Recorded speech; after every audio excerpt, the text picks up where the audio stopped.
Okay, here we have the iPhone 4S running iOS 9.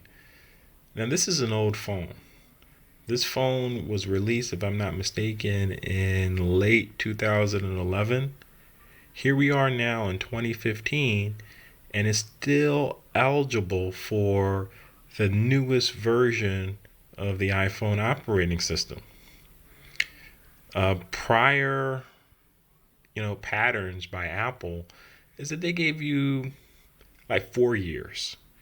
General thinking was that iOS 8 would be the last version of the operating system that will be eligible for this particular phone. But they gave it another year, and I think that's just because of competition. They need to keep as many users still in the fold because there's so much competition out there with Android, especially. There's other phone makers, but it's really about Android, about the competition that they're facing. And these phones still are usable.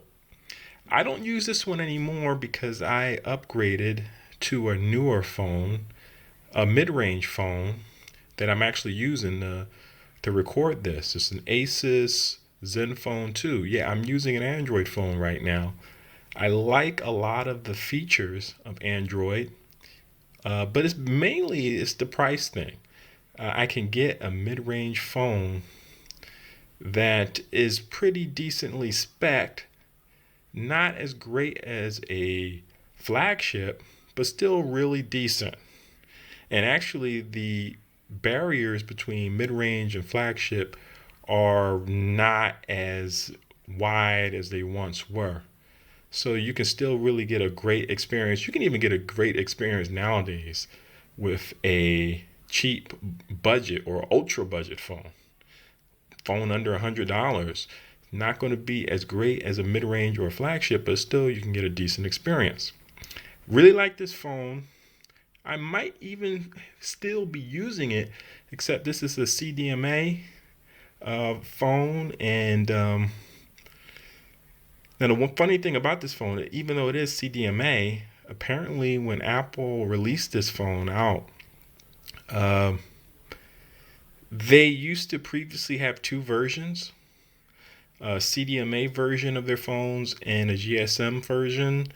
But with the 4S, they supposedly had a dual SIM card tray here, where they would have one that would have a CDMA SIM that's fused into the phone, and then an empty tray for your GSM SIM card. So they didn't have to produce two different versions of the phone. They can produce this one.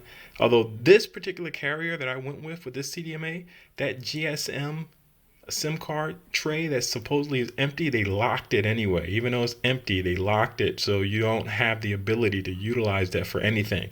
So this phone I can only use on Wi-Fi right now, and although I don't use it every day, it's still a pretty good device, and you can pull it out and still update it to the latest version of iOS. Now this phone, I think it even has less than a gig of RAM. I think it has like 512 megabytes or something. It's not fast, and I don't think that the slowness of this phone has anything to do with iOS 9. I think it's basically running as fast as iOS 8, and I know a lot of people were scared because they thought, maybe with good reason, they thought it would be performance issues with this on iOS 8. But here it is running iOS 9, and I think it's still usable.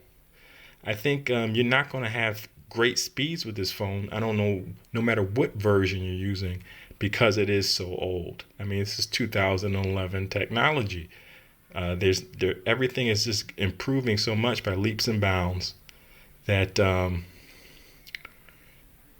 even with Apple, things run so smooth because they do everything, optimize everything. Now this is the new news app. So Apple doesn't really need to have as much RAM or great as, on paper specs as some of the other devices, because they optimize everything so it runs very smooth. So although this is not the fastest phone, it still runs pretty good, and you get the latest version of the operating system. I don't want to get sued here. But you see, I mean, you can still operate this phone. I don't do gaming on my phones, but I think it still operates fine for any casual user. I mean, if you're a power user, you're going to always try to get the latest and greatest stuff. But for any app, see, sometimes it registers. Okay, it is loading. It's hard to see this because I'm using my phone to record this, and I'm actually looking at the screen as opposed to looking at the device when I'm doing this. So it's kind of, you don't even see that it's loading. But you see, everything works kind of fine.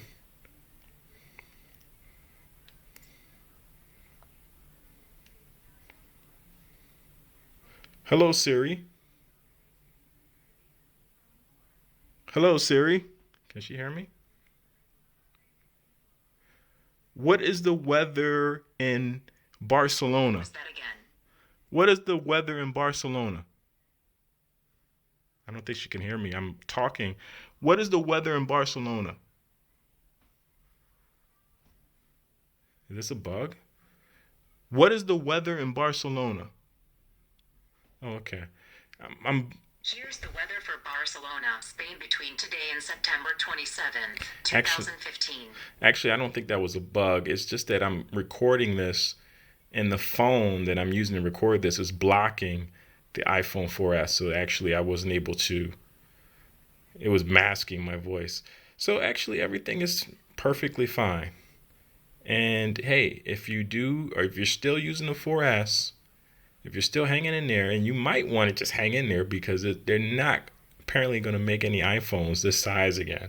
And I think there are people using the 4S just because they don't want to upgrade to one of these big iPhone 6Ss, the 6S Plus, or even the 6S. They might be too big for them. So they want to stay with this phone, which is really good in the hand, very pocketable.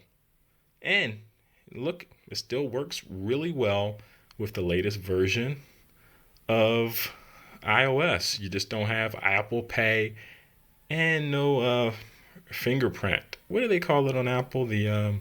I forget what they call it. The fingerprint reader. What is that called? Touch ID. That's what they call it. But hey, it still works. Still usable phone. Peace.